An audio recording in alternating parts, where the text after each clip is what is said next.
and Dean Regan. We're taking inspiration from Easter and looking into renewal, rebirth, and being alive. Hey, Rich. Hi, as opposed to being dead. As opposed to being dead. And then if you are dead, if you feel like you're dead, you're the walking dead, we're going to lift you up and bring you to life again on New Thought Tuesdays today. That's what we're doing. So we're talking about unlocking the power of renewal. You know, that whole Easter in the Christian faith, Easter just was this past Sunday.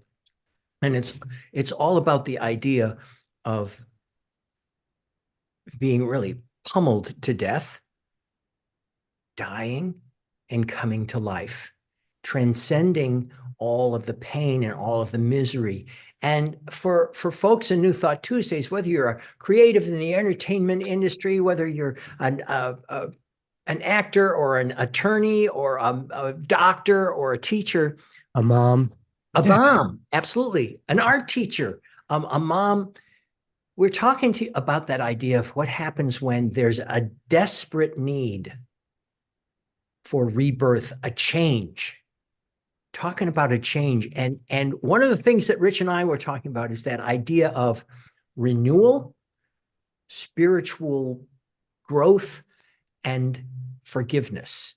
So we're talking today. So that idea, Rich, about resurrection and rebirth, how that relates to our lives today, that idea of forgiveness and redemption.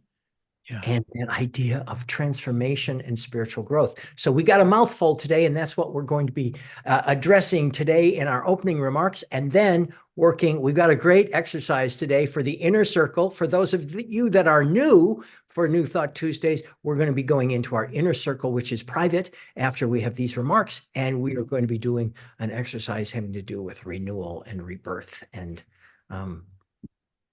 it's going to be cool. So, yeah. It's great. And if you're with us live, just stay on yeah. After we're done, and we'll bring you into the inner circle. We stop all the cameras and recordings. Everything's private. What goes on in the inner circle stays in the inner circle. So you can, talk about your death and resurrection. Privately, in the privacy of your own Computer. like-minded group of people. So we are unlocking the power of renewal with this spiritual wisdom using the idea of Easter. So let's head in there, Richard. Okay. Let's head in there. So we've already talked about just opening up this idea of the Christian idea of the Jesus of Nazareth crucified. There was a death, and then he transcended that death and came to life. This is all according to the Christian faith. And I emphasize the word faith, all straight out of the Bible. And so what it brought to us is that idea of, I don't know, Rich, have you ever felt like a little, not to make light of this, but a little like you've been crucified and just kind of all the wind knocked out of you, metaphorically or actually, and then a need to rebirth? I will say I have felt that way. Not me. Not you ever. No. Not you ever. But I'll tell you, in the past, a lot of this was coming up in my life, and that's what drew me towards a spiritual rebirth.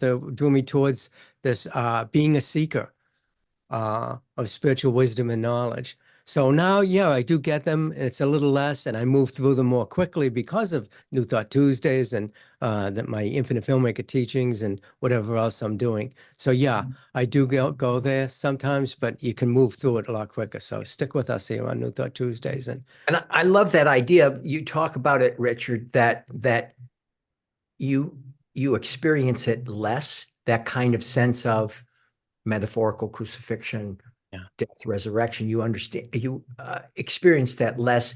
It's less highs, less lows, less going up and down. And then that idea of you move through it more quickly and more, I might say, mindfully.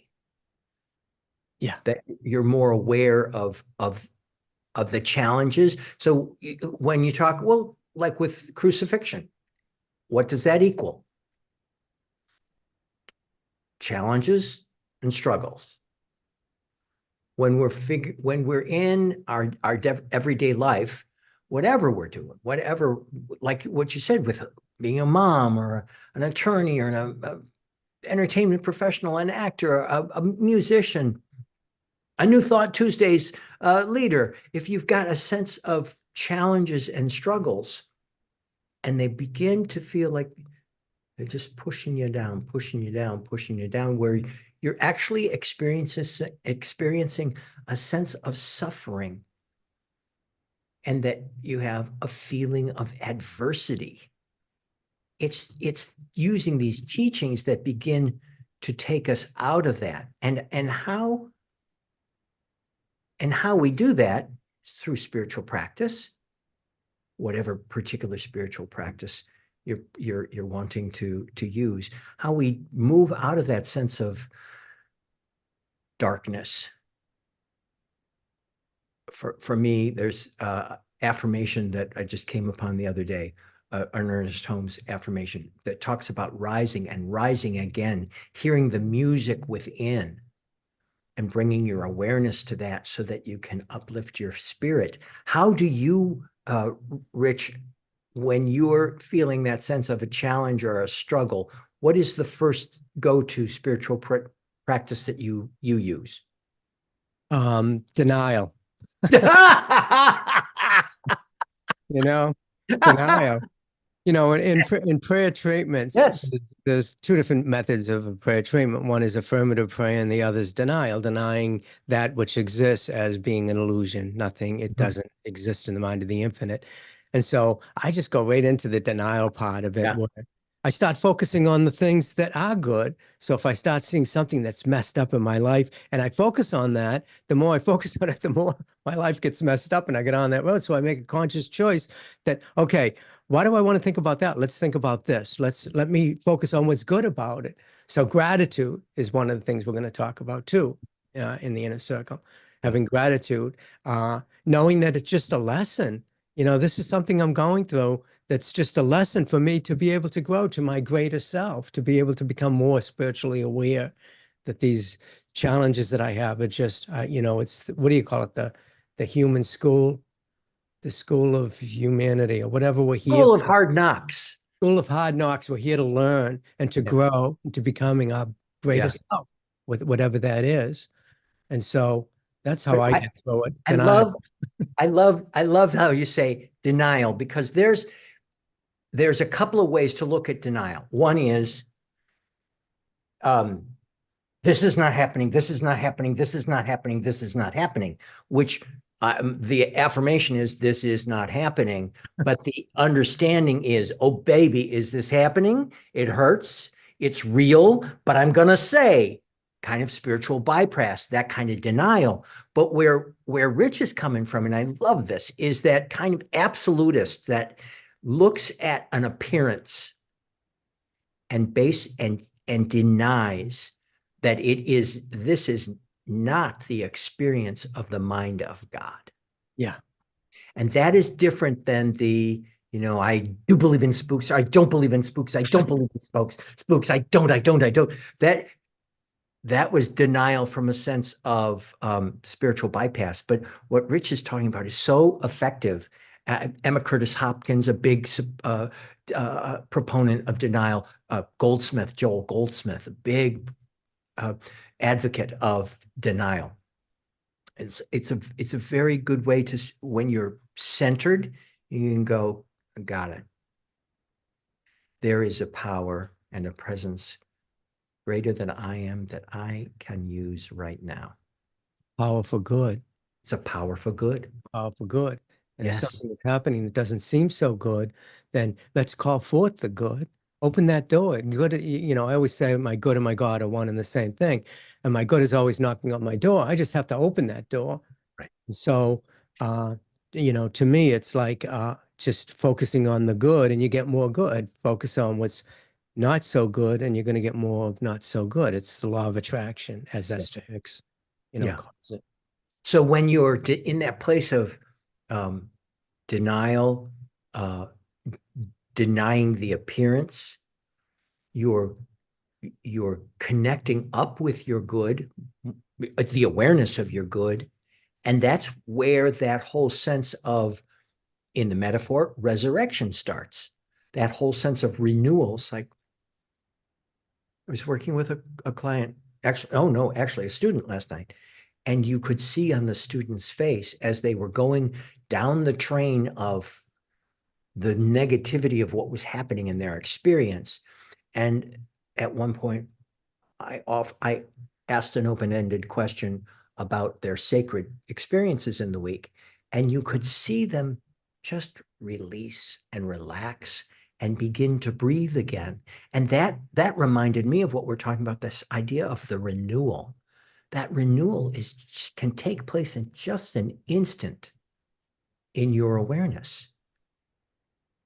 And that's when you're, like you were talking, that gratitude, forgiveness, recognizing the totality of the infinite quality, the omnipresence of the Great Spirit, and how it's out picturing in your life. Yeah. Yeah. So, there's a power and a presence there, a spiritual power that you can access through. And let's get back to the Easter thing. Christ consciousness, the consciousness that he had. Pick up your pallet and walk. Lazarus, come forth. There's nothing that is being kept from him as far as, these miracles are concerned. And we can create these little miracles in our own life when we have that faith. So I think faith is a lot of what helps me get through it too. I have such a powerful faith in this power and presence and my ability to be able to access it and to connect with it. Now, we're all connected to it, but I just think I have more of ability from doing all of this work to allow it to reveal itself through me as goodness, so that I don't get too many of those bad days. No, and you really don't. And Rich and I we're back and forth all week long in preparation for this. I mean, we've been doing this for 2.5 years now, and worked together before that. So I see that as part of who you are out picturing. That sense of the highs are not. It's not like bouncing up and down. Lows are not remarkably low. Highs are not remarkably high. But there's this centeredness and a balancedness that helps you, when you do have dark periods, emerge from that darkness with a sense of grace. And as you were saying earlier, move through it more quickly. Yeah. And it goes for the both of us too, because sometimes we'll come on here and, we're trying to plan for New Thought Tuesday and we'll start venting with each other. And then by the end of the, at the end of our meeting, we're like, hey, it's all good. It's all good. And that's what we want to do with you guys in the inner circle. Come on in, bring your challenges, and we're going to lift you up along with us. Yep, absolutely. You want to tell them, are we done with this, or should we? We're done with this. We're done with this. We're going to move into the in. inner circle. How you can get part of the inner circle, which is Rich and my gift to you. This is a complimentary experience. Go to newthoughttuesdays.com and click on I want to be reminded. Put your information in, and we will send you an email. 2 gentle emails at most before the next New Thought Tuesdays, and we'll give you the link to join the video chat room that we're in. And so, none of this is put on the internet, just our opening remarks. Everything in the inner circle is absolutely confidential. And so today we're going to be working with the ideas of resurrection and rebirth, and more specifically forgiveness. And we were working on an exercise that we'll be sharing with everybody. So yeah, awesome. And also, I just want to add something to that if you're watching this now, where's my camera? Where are you? If you're watching this now, and it's touching something inside of you, then go to newthoughttuesdays.com and sign up so that you can come into the inner circle the next week. We are going to take 2 weeks off. I'm going away on vacation, and Dean has a lot of something else that he's going to occupy his time. So we're going to take a little springtime break. Yep. Yeah. And so come in and join us. This is a gift for you guys. You get to work with 2 really, I think, and I'm not bragging about it, but powerful practitioners and coaches that are willing to put our time in to help you guys out, to see you guys rise above any circumstance that's bringing you down, to lift you up. So so go to New Thought Tuesdays. Do yourself a favor, give yourself this gift, and Yep. go. Yeah. And so Yeah. we will see you in 3 weeks. 3 weeks. We're looking Yeah. forward to it. Have a great vacation, though I'm sure I will speak to you many times before we see you back here on New Thought Tuesdays. But thank you all for being here, and we're out. Okay. Take care.